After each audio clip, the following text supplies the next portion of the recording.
Welcome back to Let's Talk Poverty Solutions, where we talk about solutions to poverty that are actually working, reducing the number of people facing poverty somewhere in the United States.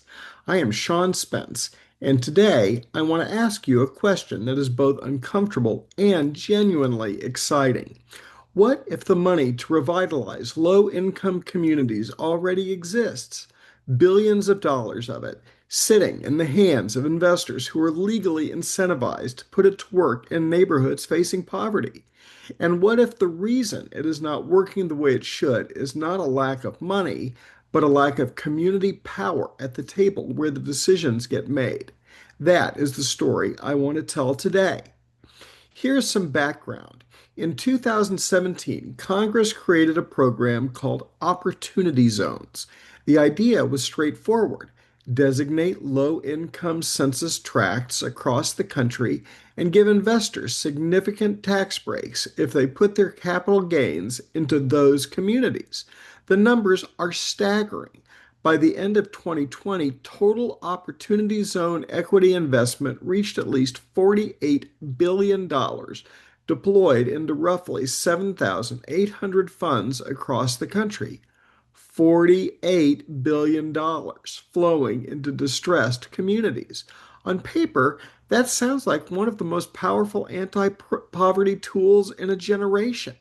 So, why are so many people in those communities still waiting to feel it?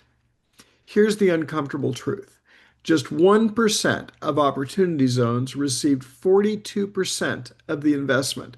Fully 78% of investments went to just 5% of zones. And even where investment did arrive, it often did not benefit the people who already lived there. There is no requirement in federal law for developers in opportunity zones to work with the communities they are operating in. The IRS does not even collect data on who is using the tax breaks or what they are being used for. Think about that. Billions of dollars, zero accountability to the neighborhoods receiving it.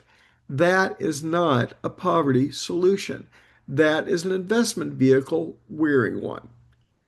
But here's where it gets interesting, because some communities refuse to accept that arrangement, and what they figured out is genuinely worth talking about.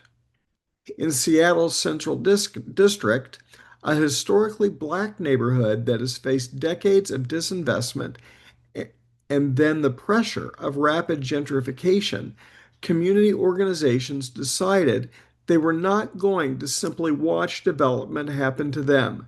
They negotiated, they organized, they insisted on something called a community benefit agreement. A community benefit agreement is a legally enforceable contract between a coalition of community-based organizations and the developer of a proposed project. It gives community members a seat at the table and teeth to hold developers to their promises. In Seattle's Central District, those agreements have included commitments to local hiring, affordable housing requirements, and protections against displacement for the people who already live there. The result? Investment that actually reached the community it was supposed to serve. Now, this raises a question worth sitting with. Why do we need community organizations to fight for basic accountability in the first place? Why is the quote, the developer must hire locally, something that has to be negotiated rather than required? That is the uncomfortable question underneath this hopeful story. Because community benefit agreements are powerful, but they require organized communities. They require legal resources. They require time, energy, and people who know how to negotiate with developers. Not every low income neighborhood has all of that. And the neighborhoods that need investment the most are often the ones with the fewest resources to fight for it. So, what's the solution? I think there are two things worth taking from Seattle's story. First, community accountability is not optional. It is the difference between investment that helps and investment that displaces.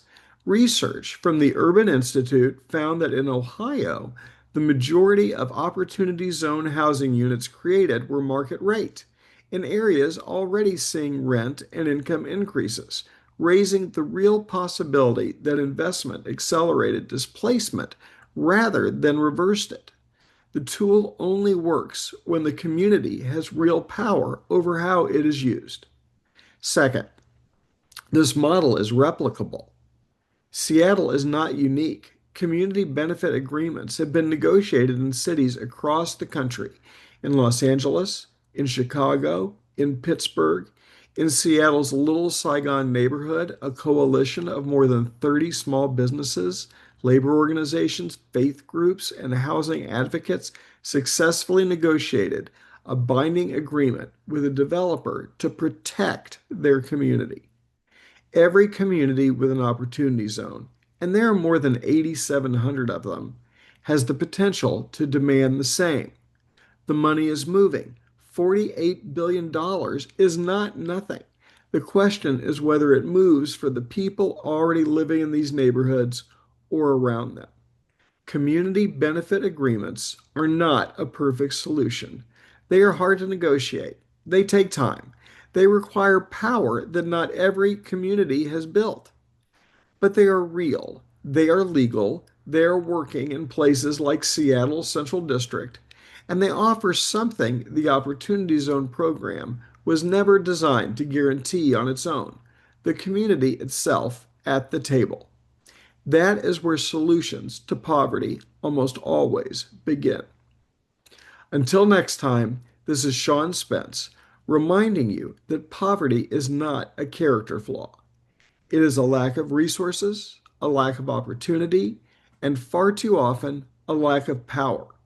Learn more at povertyactivist.com.